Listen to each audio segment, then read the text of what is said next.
I made the Smash, a special mount for an ordinary hammer, for the IKEA Skadis board in my room, since I have quite a lot of tools that I would like to access easier than up there. For this I want to make custom holders, hangers or mounts for each individual tool.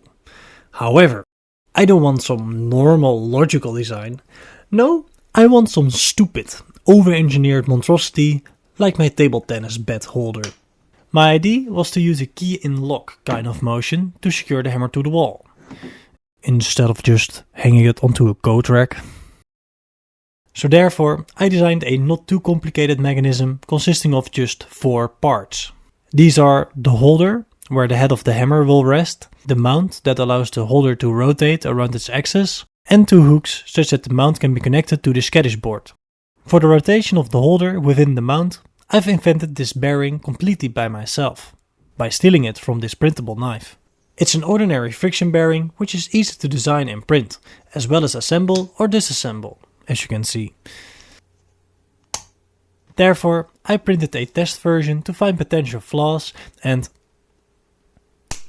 so I printed a few more tests and ended up with this.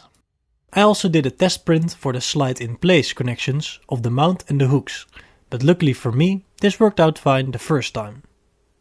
So I started printing the final parts, hoping that everything would turn out well, as the print seemed to have went successfully. The hammer fits the holder as I intended, with enough space such that it could rotate around the metal head within the holder. When I removed the supports of the mount, it looked fine as well. However, when trying to fit the holder onto it, it broke. And when I tried again, I completely destroyed it, even though the test print worked out effortlessly. So, after a quick redesign, I printed the second. Why?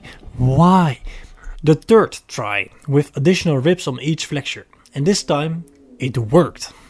The holder can rotate freely within the mount as intended. Now only 2 hooks must be attached to the back, which went effortlessly.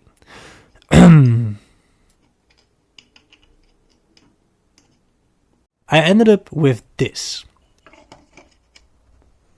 It does exactly what I designed it to do.